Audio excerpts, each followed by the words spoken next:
Hello everybody, I'm Slice. Welcome to part 2 of the ATM Star Guide for all the mods 8. In part 1, we covered some of the basics such as productive bees, mystical agriculture, early to mid power generation, and obtaining your first piece of all the modium. If you missed that, please pause this video and give that one a watch so that way you're caught up and ready to jump in. In this episode, we'll cover a create way to obtain soul sand that isn't a quarry, the alloy blocks, Oblivion Shards, and Dragon Souls. Each part of this guide will have chapters down in the description so you can return to specific parts when you need to.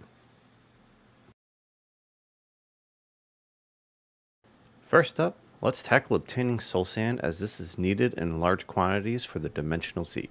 Full coverage of the dimensional seed will be covered in a later part of this guide.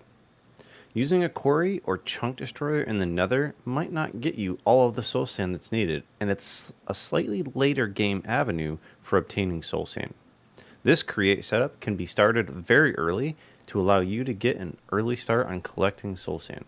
What you'll need is a way to produce rotational force, both gearboxes and vertical gearboxes, shafts, an encased fan, one piece of soul sand, flint and steel, and a means to collect your soul sand. You also need a way to generate cobblestone. In my Let's Play, I use an igneous extruder. The crushing wheels require an opposite rotation towards each other to produce. This means you'll have to flip the rotational force at some point in your setup. In this setup, you can see that I have two vertical gearboxes rotating the crushing wheel on the right, and it's rotating counterclockwise. To flip that, all I did was from the main line, okay, I just used one vertical gearbox and a shaft. The vertical gearbox or a regular gearbox tend to swap the rotation. So I swapped it over there, and this is actually the counterclockwise, so it's flipped over here to be counterclockwise. With that, what you'll need is a means to produce cobblestone and supply this entire setup with what you need. So what we can do here is turn this on, and it'll start dropping cobblestone into the setup. What will happen is the first set of wheels will produce gravel, and then the second set will produce sand. And what I have in the background here is an encased fan. You can see that the encased fan is blowing it, but it's also blowing it across a blue flame. That blue flame is obtained by having a piece of soul sand. There's a piece of soul sand below, and then you light the soul sand on fire.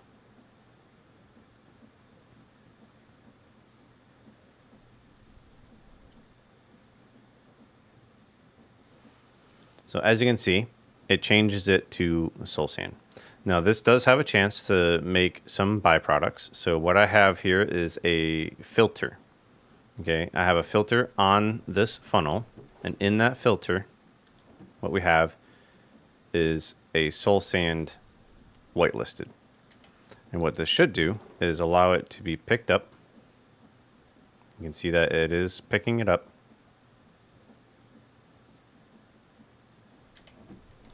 But it's leaving behind all of the extra stuff. So you'll have to find a way to manage that on your setup.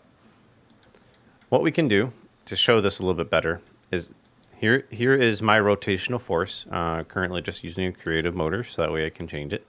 If you make an electric motor, it basically acts the same, but it actually consumes energy to do it. You can change how fast this goes. So it's blowing really fast. I would change that one, but it's kind of in the background of stuff. And what will happen is the encased fan will blow. And it does have a distance that it can be achieved by different speeds. So notice that it's really far away. If we lower this, it is now drastically smaller. Right? So right here, doesn't have any force.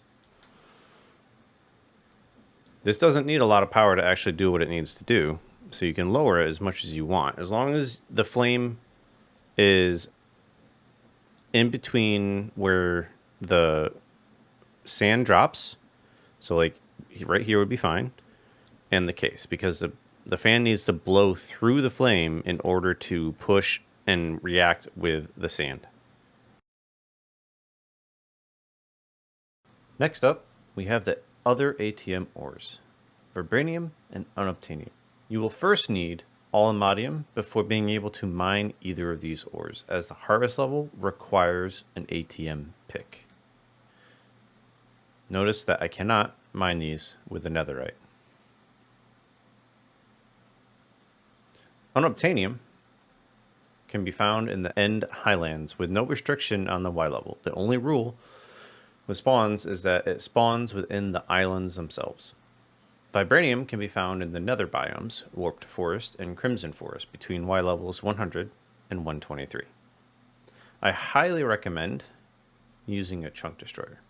To find these easily, use a quarry or a chunk destroyer in the given biomes to clear a large portion of the terrain. Quarries and the chunk destroyer cannot harvest unobtainium or vibranium, so they leave behind the ores, allowing you to easily mine them. I highly recommend Fortune and Flight. Once you've been able to mine at least one or two of these, you can craft Charms of Sight, or you can work on getting to automating the production of these ores. To begin automating these, you'll need at least 8 ingots worth of vibranium, because the ore laser base requires that you have 2 vibranium gears, which is both requires 4 ingots. The laser drill does not require this. With your ore laser base in the nether, make sure that you have green laser lenses in order to place in here to obtain vibranium.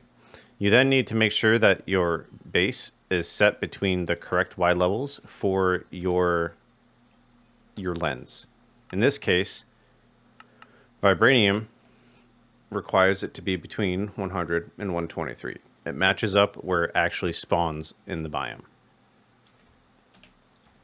For unobtainium, you'll want to make sure that it's set between 30 and 60 in End Highlands.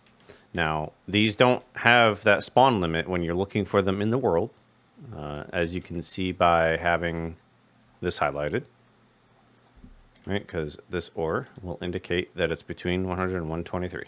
In the previous part of this guide, we covered that you can have a lot of laser drills covering your ore laser base, so you can actually produce a lot of this for very little. It does require a ton of power, so you have to have a decent power setup to make this work. Next up, we'll want to craft ourselves another teleport pad and head to the nether.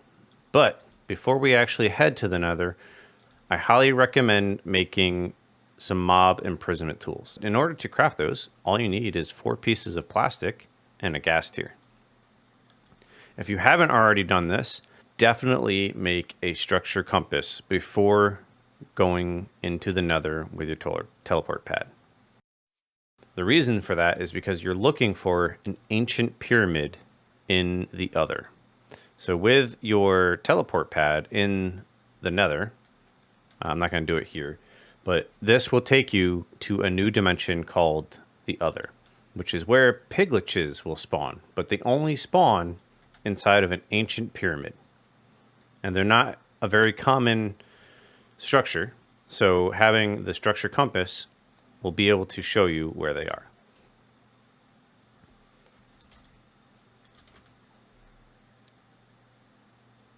So aluminium ancient pyramid is what you're going to be looking for.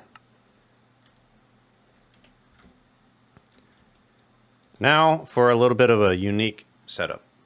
Pigliches are extremely dangerous once they've been aggroed. They have an extremely large health pool, something over 4,000 hearts. Not easy to kill, especially by hand, You can do it with a pretty hefty mob master setup, but you don't need to. And the reason you don't need to is because of Ars Nouveau. With Ars Nouveau, you can actually spawn Drigmies.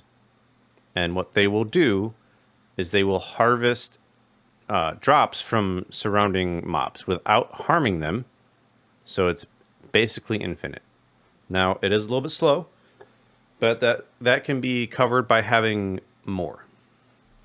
So what you'll want is at least a name tag. Personally, I used my name tag to create a glyph of name. It is a tier 2, so you'll have to have the second tier of spellbook.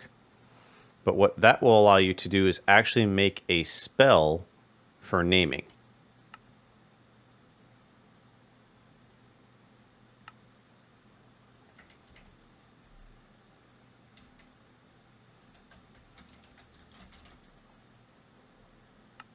Okay, and we'll use that in a second. Next up, you'll want to find some Drigmy charms. Drigmy charms are actually crafted. It takes a little bit of an enchanting setup, which we will cover in a brief moment. But you'll want, I would say, at least 8 of these. They're rather cheap, but the harder part is finding these Drigmy shards. In order to find Drigmy shards, you'll want to find a Drigmy out in the wild and drop a Wilden horn in front of them. They'll do a little happy dance, and then they will turn into shards. With that and this recipe, you'll be able to create your very own Drigmy charms to summon your very own Drigmies. What they do is they take source, they consume source, and they then check for mobs around them, and they will take a little bit of time and generate loot based off of how happy they are, as well as what mob they're targeting.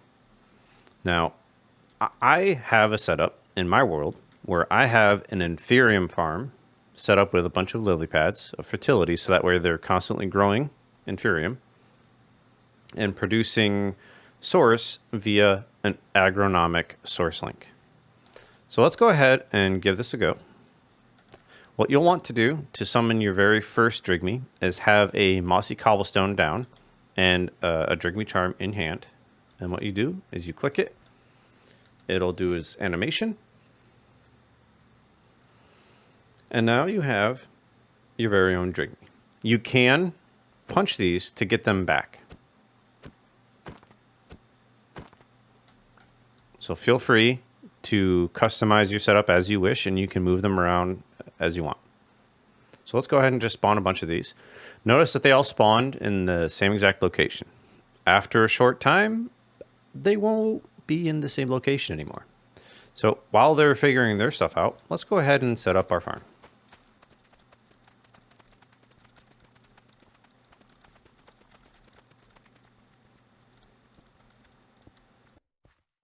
Now that we have our farm started, you can see that the source link, the wrong source link, is acquiring generated source from the plants growing. That will fill the jar nearby, and the Drigmies will decide when to use their ability. Now, right now, there are no mobs currently available because I currently have this in peaceful. But if I were to turn this off of peaceful and allow stuff to spawn, like this guy. Okay, he is now called Namey. He won't despawn now. So in my world, I have 4 of these guys just chilling in a little house. Okay, so you see this little animation? That means the Drigmies have targeted them and they're working on producing loot. With nearby storage, it will automatically push items into the storage. Now, it will produce more than just the Piglich heart, so you will have to maintain that. But now, as long as you keep source being generated and you've named your Pigliches, you have an infinite Piglich farm. Now that we have unobtainium, vibranium, and all the modium, and piglich hearts, we can now begin working on crafting ourselves the alloy blocks that are needed for the ATM star. To get started on that, we have to backtrack a decent ways into the mod Powah. And the reason for that is because the alloy blocks require them to be made in the energizing orb. Okay, take one alumodium ingot, a piglich heart, and an unobtainium ingot, and 1 billion Fe, and it'll produce one unobtainium alumodium alloy ingot. You need 9 of these for one block, so you need a lot of it. To get started, what we'll have to do is craft ourselves a lot of dielectric paste, which requires 3 coal, 2 clay balls, and a lava bucket. With those, in a 3x3, you'll want to have the pattern horizontally or vertically to produce yourself the dielectric rod, horizontal or vertical. Okay, with those crafted, you can then start crafting dielectric casings. You'll need a handful of these, not a ton of them, but a handful. You also need to craft yourself some basic capacitors, which are 4 ingots, 2 paste, and a block of redstone. That one basic capacitor will produce you 2 tiny basic capacitors. With the basic tiny capacitor, you can now use 2 of them, a dielectric casing, a vertical dielectric rod, and another quartz to make your very first energizing rod. Your very first energizing rod is going to be an extremely slow rod, so you'll want to upgrade these.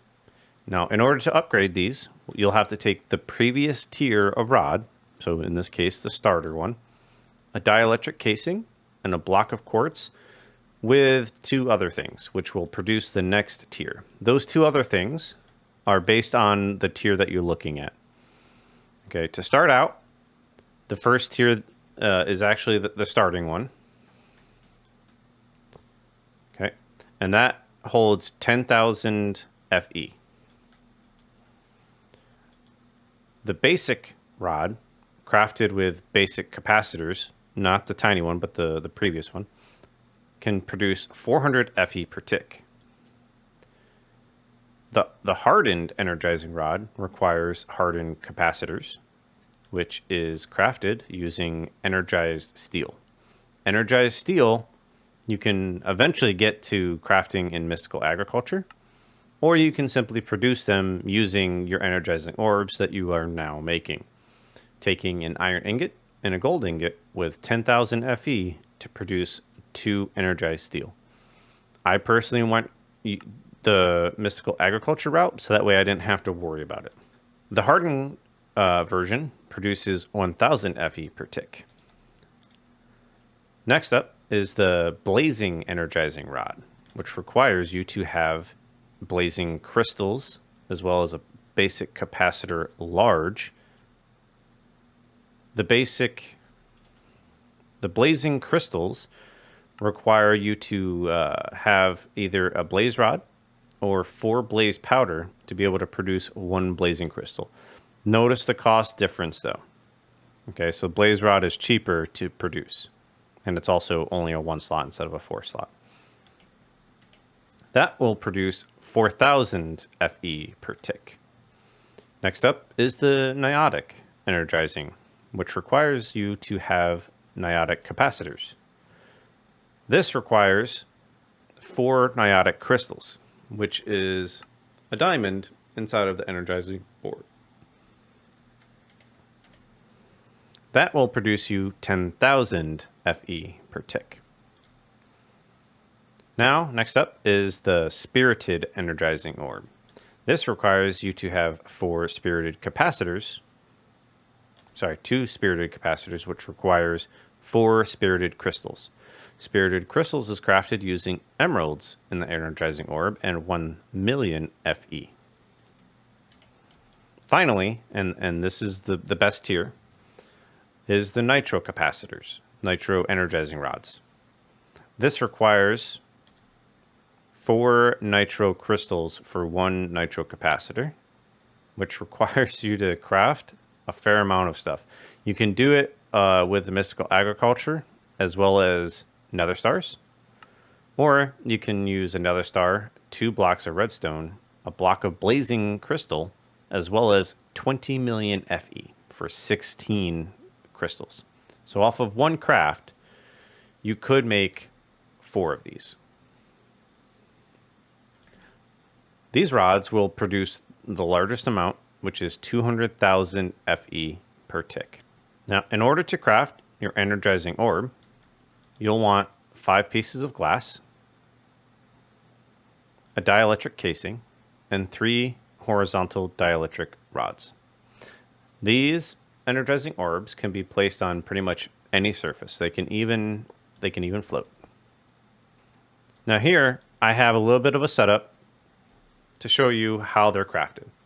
On the right, we have the 3 different recipes where we have unobtainium, the piglich, alumodium to make ourselves the unobtainium alumodium alloy ingot. Next up, we have unobtainium piglich vibranium, which is the unobtainium vibranium alloy ingot. And then alumodium, piglich, and vibranium to produce the vibranium alumodium alloy ingot. To do that, the way I have this set up right now is I have a storage that's holding my materials, and then I am personally currently using an ordered sorter.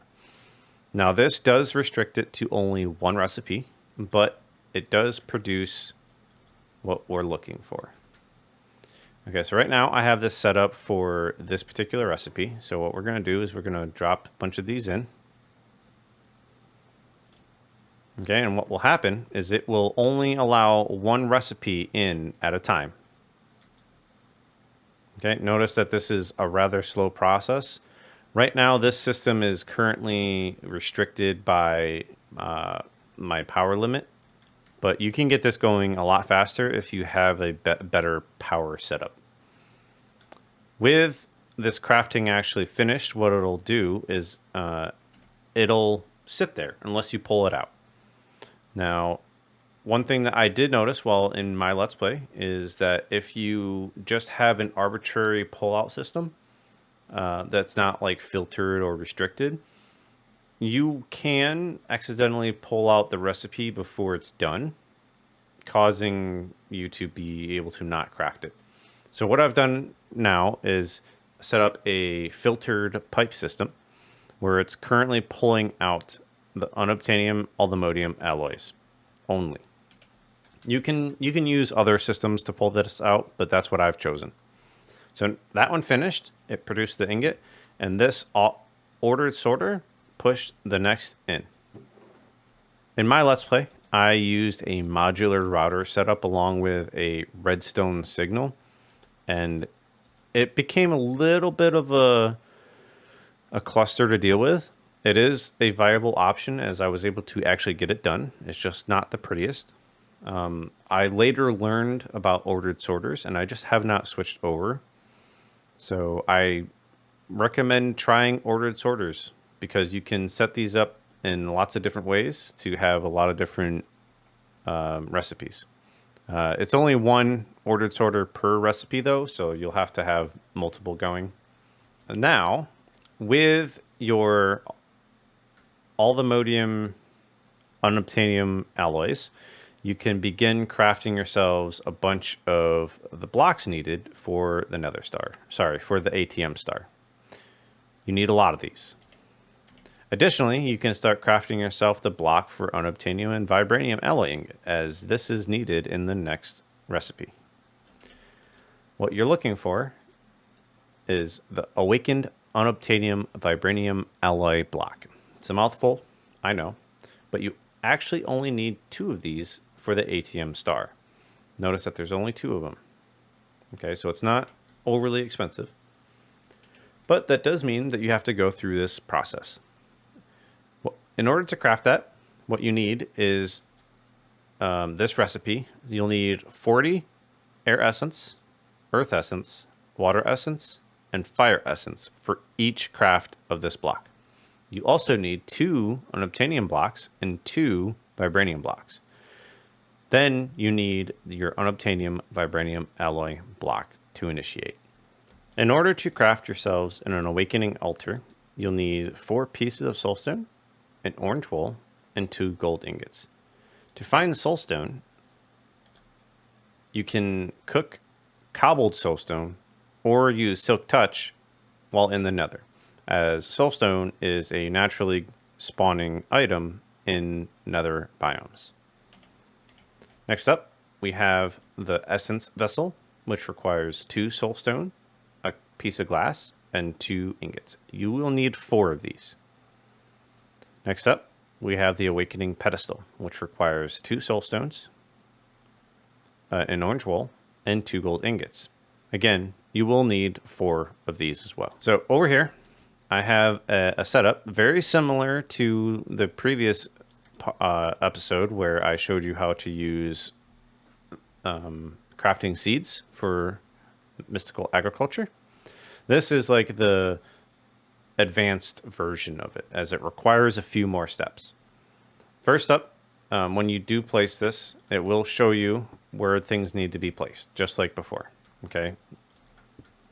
So with that, you'll need to produce air essence, earth essence, water essence, and fire essence. The order does not matter. I just did this because the recipe matched up.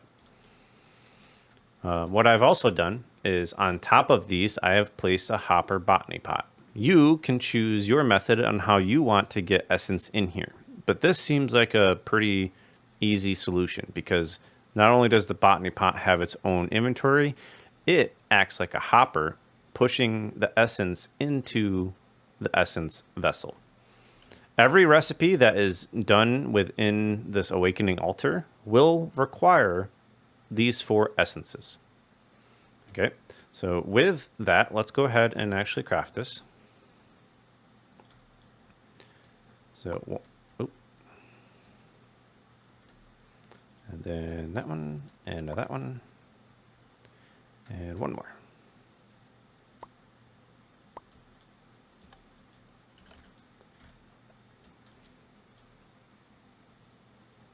Okay, and now you have crafted yourself an awakened unobtainium vibranium alloy block. The amount of alloy blocks that you need is a little staggering to think about at first. For the Allthemodium unobtainium alloy blocks, you basically need 4 stacks of the alloy ingot, which means 4 stacks of each type of ingot. So it's not a lot. At first it seems like, wow, I'm not going to ever get to this. But the moment you start actually being able to mine it, it is rather easy to get. You just have to find it.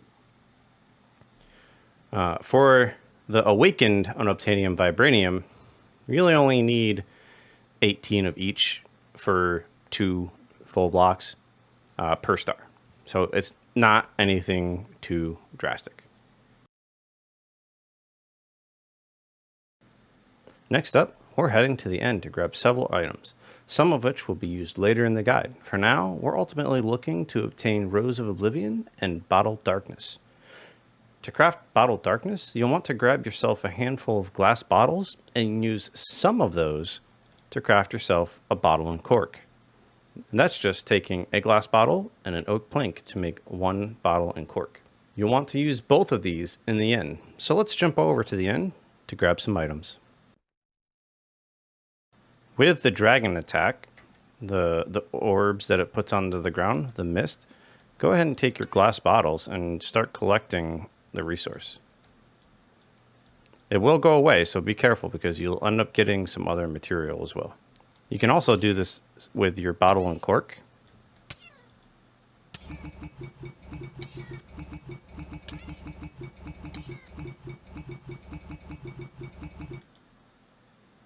So now you have Bottled Darkness as well as Dragon's Breath. You want to collect a fair amount of this as you'll need it going forward. Once you have that, go ahead and take care of the dragon. Upon the dragon's death, it will drop some items. You'll get dragon scales. You should be getting 2 different types of dragon scales. Sometimes he doesn't drop them all in the same spot. So like right here, there we go. Make sure you grab both of these. You'll need them.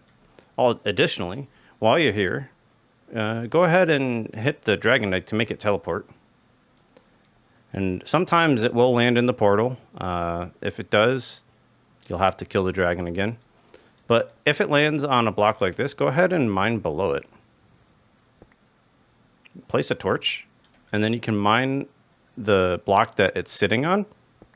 It'll fall, and it'll become its own item. You'll need this later on. When the dragon dies, not only will it drop a bunch of items, it'll additionally spawn a fair amount of Rows of Oblivion. Now, in my end, as you can see, there's a lot of them. That's because I've killed the dragon numerous times and have not collected the Rows of Oblivion. You don't need that many, so just grab like maybe half a stack or so, maybe a little bit more, and you should be good to go.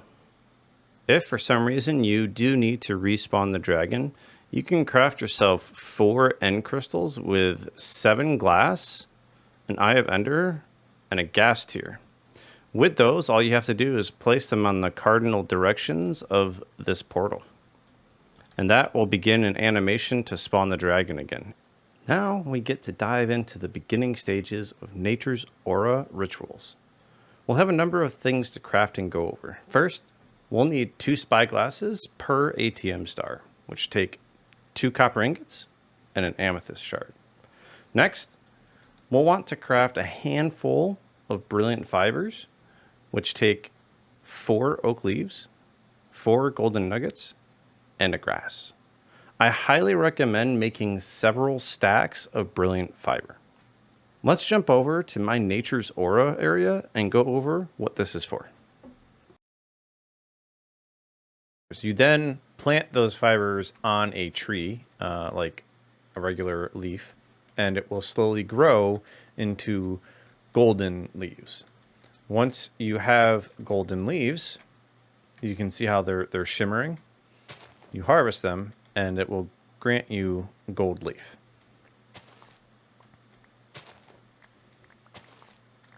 Okay, gold leaf will craft down into gold powder. Once you have gold powder, what you'll need to do is take it into the center of your setup here and do a little bit of a kind of a drawing. You're outlining the center. The center will be your sapling that you'll grow once your recipe is in place. With your gold leaves on either side and gold nugget, as well as a spider's eye, with your gold powder down, place your tree and then make it grow. An animation will appear, and shortly after,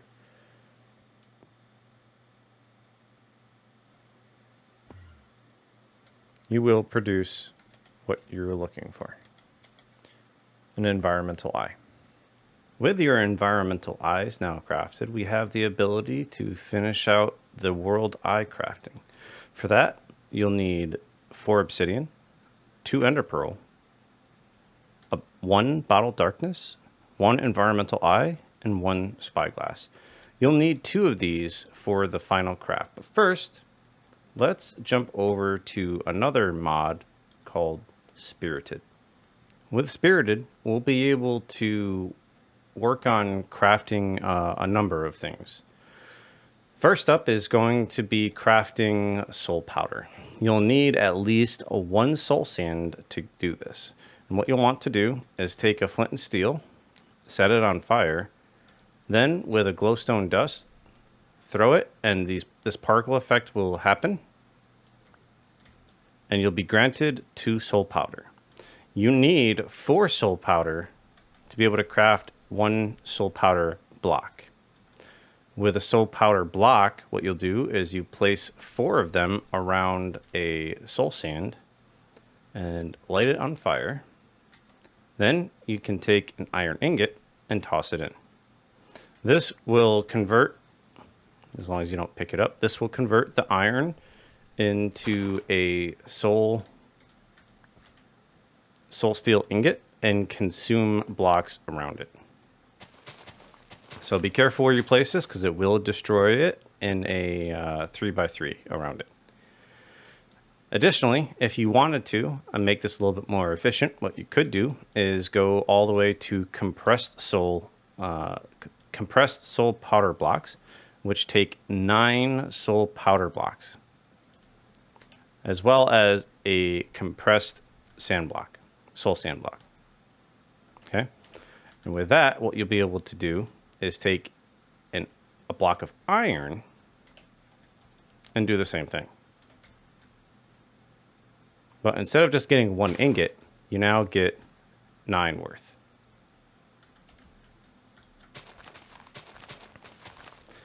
With all of those ingots now, your soulstone ingots, we can finally craft the Oblivion Shard by using 4 soul steel blocks, 2 world eyes, and a rose of oblivion. The next piece of the ATM star we'll work on is the Dragon Soul. We've previously obtained a few necessary items for this during our previous steps. The Dragon Scales, for example, Dragon Breath, Piglich Heart, and a Dragon Egg. Now, the Dragon Egg is not directly used in the crafting of the Dragon Soul. However, it is used in the first item that we'll cover, the Inactive Dragon Egg. To obtain this, you'll need to get into Productive Bees. This is required because it's the only way to obtain it. You need Draconic Bees to produce Draconic Dust. To start to collect Draconic Bees, it's a rather easy task. Just craft yourself at least 1 obsidian nest. You can craft more if you want. Grab yourself a handful of treats and head to the end. Once you have the bees, you'll want to make sure that they're inside of a nest and have a house for them, or a feeding slab and a simulation upgrade. The flower for them is the dragon egg, which is why you need it. Once you start producing the draconic combs, you'll be able to obtain the draconic dust. Take the draconic dust in a 3x3, so you'll need 9 of them, to produce 1 draconic chunk. With your draconic chunks, you'll take 8 of those and 1 egg to produce an inactive dragon egg. And this is what you'll need for the recipe for the Dragon Soul. Next up, we're gonna craft the focus of summoning. In order to do that, you have to get into Ars Nouveau. To get started, make sure that you have a load of source stones, so that way you can do a bit of crafting. First up, you'll want 13 arcane pedestals. I'll get to why you need 13 in a little bit. Each arcane pedestal requires 4 source stone, 4 gold nuggets, and a source gem. Next, you'll need the enchanting apparatus. This requires 2 source stone, 2 gold ingots, 4 gold nuggets, and a diamond. You'll also need 1 arcane core, which requires 6 source stone, a source gem, and 2 gold ingots. Throughout the world, you will have seen numerous Ars Nouveau mobs spawn. Okay, you'll have seen the Wilden Hunter for sure. You'll have seen the Wilden Stalker for sure. This one's kind of like a vampire that flies at you. It can get really fast when it's flying. This one spawns a bunch of wolves to come after you, and it howls. These are the most common versions. The next up is the Wilden Guardian. This one is basically like the Guardian from the underwater area, except they're on land and they walk. They're a little bit slow, so you don't have to worry about them chasing you down, but they essentially have the same attacks. They can use a beam attack to slow you down, and they can throw spikes to damage you. You want those to be able to get their Wilden Horns, the Wilden Spikes, and the Wilden Wings. These are going to be a very common item necessary for a lot of crafting in Ars Nouveau. So you might as well grab yourself a spawn egg for each of these and set yourself up a little bit of a farm. Finally, you'll want to craft yourself a ritual brazier. To do this, take 3 gold ingots, a source gem block, which is just 4 source gems, and 1 arcane pedestal. With that, you'll want to grab yourself some archwood logs. Specifically for this crafting recipe, you need vexing archwood log. This recipe is not craftable using other archwoods. 1 Wilden Spike, 1 Wilden Wing, and 1 Wilden Horn. Now this can be 3 of one type, or it can be a mixture of any of them. And 1 block of lapis lazuli.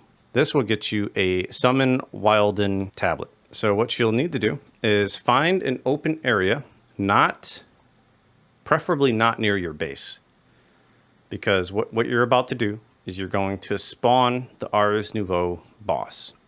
I'm on peaceful, so this isn't actually going to spawn the boss, but I'll show you what to do. First thing you do is place the ritual brazier. Then you click on the brazier with your tablet. That will consume the tablet. Since I'm in creative, it's not doing that. Now, with it lit, what you want to do is take 1 of each of these items, the Wilden Horn, the Wilden Spike, and the Wilden Wing, and right-click on the thing, on the ritual brazier. It's currently doing nothing. So you have a moment to take a breather before getting started. What you want to do to actually spawn the boss is once you've applied all those items, go ahead and right-click on the brazier. After this animation, the boss will spawn. Be careful. This boss does have 3 stages, and the final stage is one of the worst stages, and it can deal lots of damage to the surrounding area. Once you've defeated that boss, he will drop a Wilden tribute, which is required in the crafting recipe. So now, the reason for all of those arcane pedestals. You've already used one in the crafting of the brazier, but this is where you want the other 12. Not all recipes require that you have 12 of these down. It's just easy to set up all 12 at once because 12 is actually the maximum amount that you'll need for any craft. In this case, you actually only need 5, which is fine. You don't need to have 5 around here for this to work. Okay. With these 5, what you want to do is make sure that you have a gold ingot, a Wilden Horn, a Wilden Spike, a Wilden Wing, and a Wilden Tribute on any of these pedestals. It doesn't have to be in this order. They can be right next to each other. Does not matter. It's a shapeless craft. Once all of those are down, what you'll want to do is have a source gem in hand and right-click on the enchanting apparatus.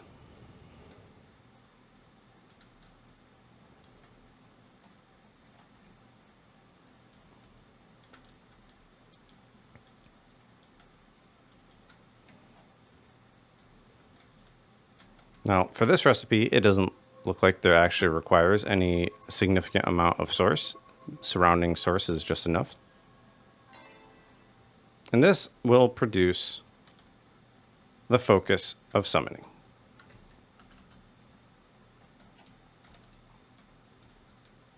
Next up, we're going to tackle the empty soul gem. For this, we'll need to work on a mod called Occultism. To get started, you'll want to craft a dictionary of spirits, but this requires that you have a Demon's Dream seed. In order to obtain that, all you have to do is go around the world and break some grass blocks, and every once in a while you'll obtain a Demon's Dream seed. This is useful for a few reasons. Main reason is that it crafts you this dictionary of spirits. Next is that it can also grow into a Demon's Dream fruit. This Demon's Dream fruit is required to get started with occultism because this is what allows you to first see into the world of occultism. With the third eye buff, what you'll be able to see is other stone and otherworld wood. You cannot see these without this buff, and you cannot harvest them without this buff, at least at first. So what I recommend doing is finding yourself an underground grove. You'll probably have come across these and not realize what they were, or perhaps you are already familiar with this mod and you know. Those are occultism groves. With Dreamin's Dream Fruit, you can harvest a fair amount of wood and potentially stone. I believe it's andesite that turns into it. I could be wrong there. It's been a while. So gather yourself as much as you can early on, so that way you don't have to worry about it. What you'll want to do is grab yourself a Dreamin's Dream Fruit and toss that on the ground, and then light it. If you see this spirit fire, this purple flame, you're good to go. If you see these two, you're not good to go. So make sure that you have this purple flame before you continue. Okay, this fire does not hurt, and it sticks around. Okay, with that flame, that spirit fire, you now can toss yourself some black dye, and it will produce purified ink.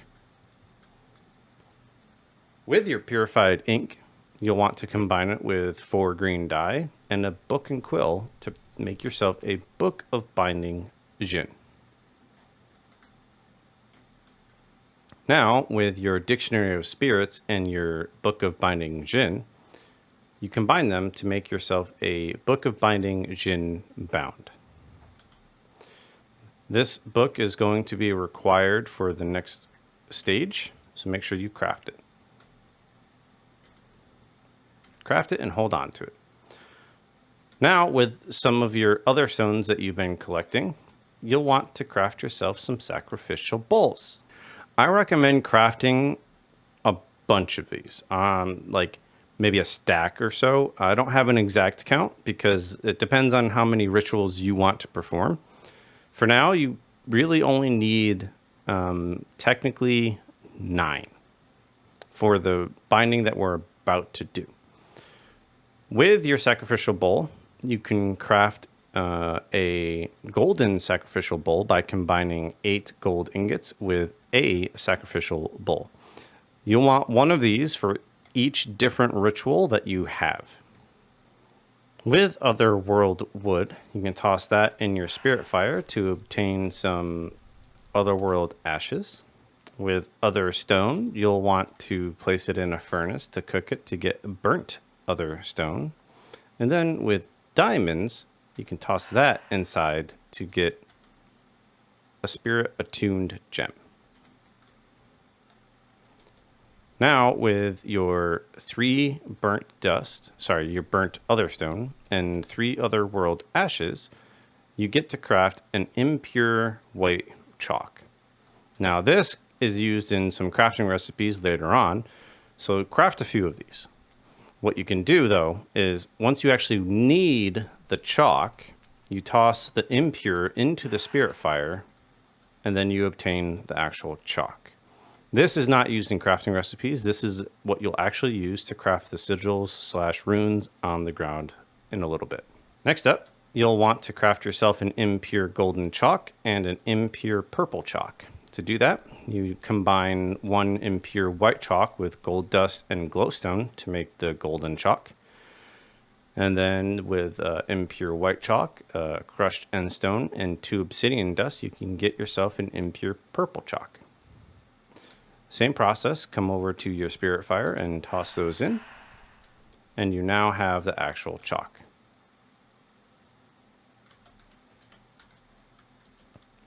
Finally, before you get started on that ritual itself, we'll want to craft some spirit attuned crystals. To do that, you combine 4 spirit attuned gems in a 2x2 or 3x3 grid to craft these. You will want 4 of these. To craft some white candles, you'll want a string and some tallow. Tallow is obtained by killing animals such as pigs, cows, sheep, horses, and llamas with the butcher knife. The butcher knife is a rather simple and cheap craft. It's just 3 sticks and 2 iron ingots. Now that you have all of those crafted, what we'll need to do is actually craft or display and place the ritual itself. What we're looking for inside of the book is going to be Strigeor's Higher Binding. Now, this image itself is a little bit hard to read, but thankfully there is a show multi-block preview. So go ahead and utilize that so that way you can see exactly where you need to place everything. Okay, so now we can just place.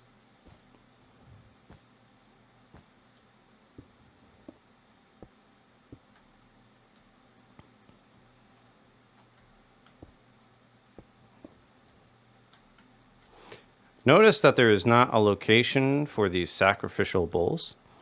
There is not a deterministic place for these. It's kind of a shapeless. So me personally, I just have them placed in the opening area. They can be further out if you wish, or they can be in closer. They cannot be on the same section as these sigils though. So you'll notice that these sigils are colored. Okay, so with your white chalk, go ahead and start overwriting all of these. The actual symbol does not matter, just as long as that there is white chalk placed on this location. Now, repeat the process for both the golden and the purple.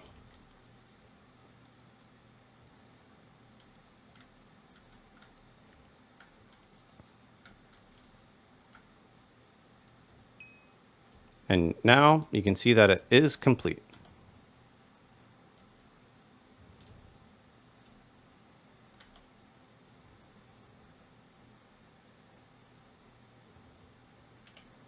Okay, so now you'll want to grab yourself 4 soul sand, a gold ingot, a silver ingot, a copper ingot, a diamond, and that book that you crafted earlier, the Bound Djinn book. Go ahead and place down your items. This order does not matter. It is shapeless. If you accidentally mess up, don't worry. You can just remake.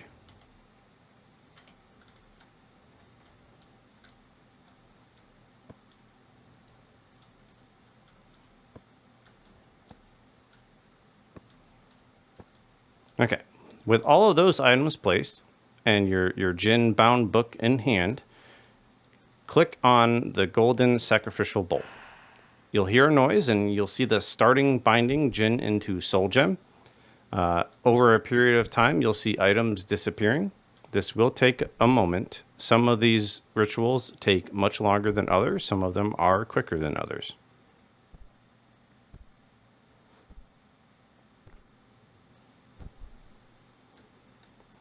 Now you have crafted yourself an empty soul gem.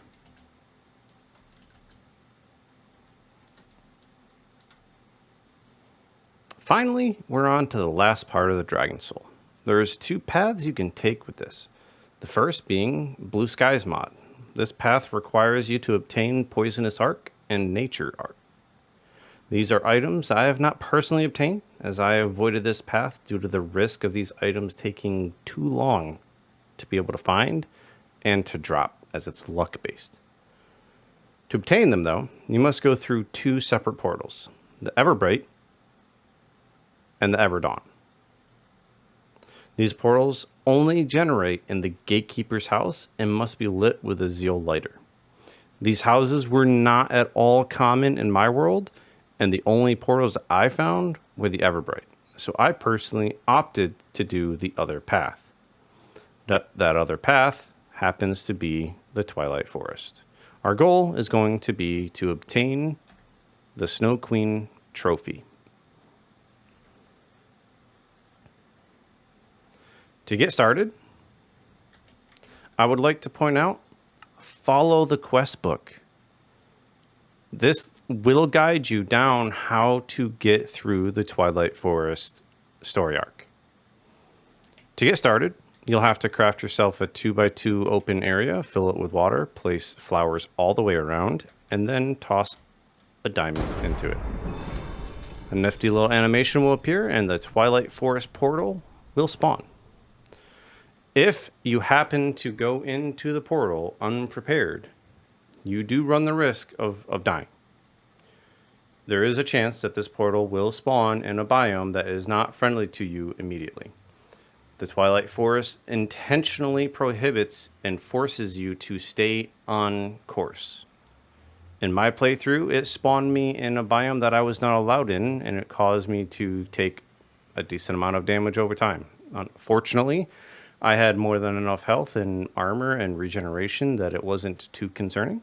I was able to get through the story arc and proceed without too much of a problem. It was a little bit of a nuisance, though, because acid rain sucks. With your Twilight Forest now crafted, you should be able to see this quest line. First up is going to be the Naga. This is in an area that's rather friendly. It's only dangerous if you barely have any armor. And all it is a snake that kind of slithers around, and you have to kill it. This will open up the next one, which is the Lich. What you're looking for is a large mage tower. Okay. If you have flight, this is extremely easy because you can just fly up to the boss area. If not, you'll have to navigate through the entire tower to find the Lich's room. This boss will have 3 phases, so take heed on what's happening. Read this very carefully so that way you don't get stuck. Next up, you'll want to find the swamps to be able to get down into the maze. Inside, you'll find several new enemies that will drop maze map focuses. You'll want this to be able to craft yourself a maze map. I highly recommend doing this so that way you don't get lost, because it truly is a maze, and there's numerous floors. Once you've found the right floor, you'll come across the labyrinth swamp boss, the Mino Shroom. It's a shroom cow that's also a minotaur. Once it's defeated, it'll drop the Meef Stroganoff. You need to eat this. That'll unlock the next area, which will be for the Hydra.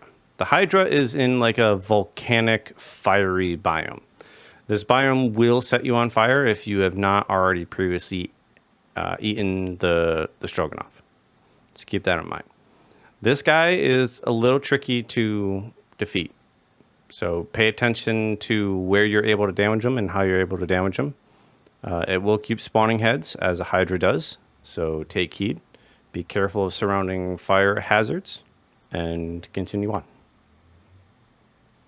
Next up will be the Knights of the Dark Forest. In order to get into the Dark Forest, you first have to find a place to place trophies. It's not readily apparent. Basically, you just want to go around like the border of the Dark Forest until you find an opening, and it'll kind of be noticeable once you've actually come across it, because it's different from the surrounding areas.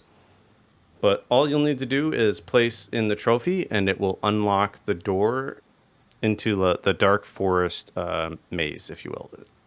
It's kind of like a maze, similar to the swamp maze, but it's more of like a stronghold, a structure, if you will. Next up is the Urghast. This one's a fun one. The Urghast Tower is extremely tall, much taller than the Lich's Tower. To enter this tower, you'll first need to look for some reappearing blocks, and that will allow you to enter into the maze. It's kind of like a maze through the different towers all the way up until the top, where it's a little bit destroyed. You'll know when you're close enough.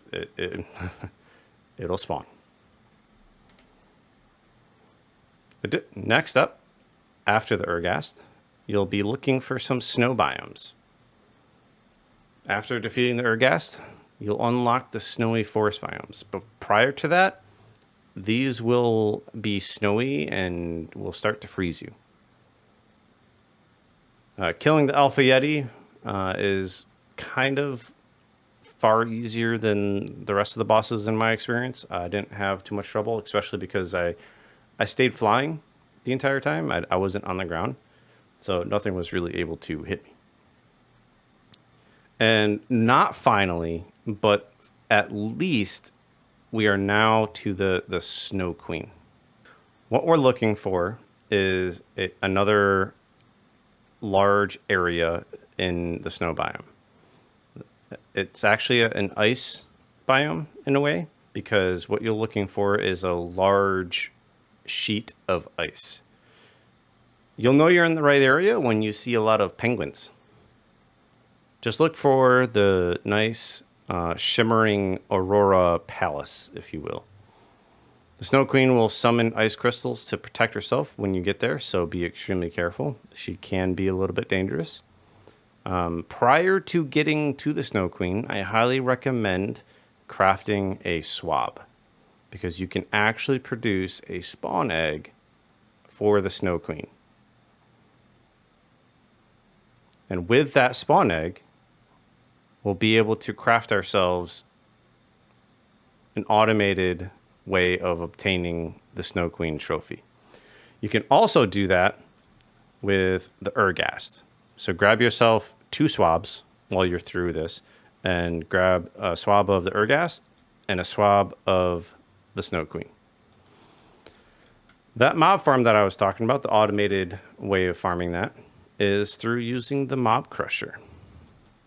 The Mob Crusher requires 2 golden gears, an advanced machine frame, 2 books, an iron sword, 2 plastic, and a redstone dust. Let's jump over to my Let's Play so that way I can show you what my farm looks like. This entire farm for the Snow Queen can fit inside of a 1 chunk area. Now, this also includes another farm, which we'll cover at a later part of the guide. What it does not include is the Urghast part. I am actually still working on getting this working. For some reason, this portal has stopped sending anything over to this kill chamber. So the Urghast currently spawns and gets pushed and dies over here. But to show everything, let's dive in. This is an area. Yeah, okay. Fan is off. I have a large enough area to allow a Snow Queen to spawn. And what I have here is a spawn count of 1, because I don't want to overflood the system. It doesn't need to be crazy fast. You don't need a ton of these to make what you need. The most important part here is that you have ignores players, ignores conditions, redstone control, and ignore light, and no AI. No AI is probably the most important part, because this will prevent the Snow Queen from moving. Once it spawns, this fan will push over into this portal, which for some reason has stopped working, and it will push over to here. Okay. What happens is this Mob Crusher will kill the enemy. Now, something to note about Twilight Forest bosses is that when they die, they drop a chest. And they drop the chest right below them. Okay? So what would happen is if you were to just have it spawn here, there's a chance that it would spawn right on top of this spawner. If you kill it right on top of the spawner and the chest spawns, it destroys the spawner. Thus, you no longer have a spawner. So to prevent that, I'm using the Ars Nouveau portal to push them into a new area. And if it happens to spawn a chest in here, I don't actually care.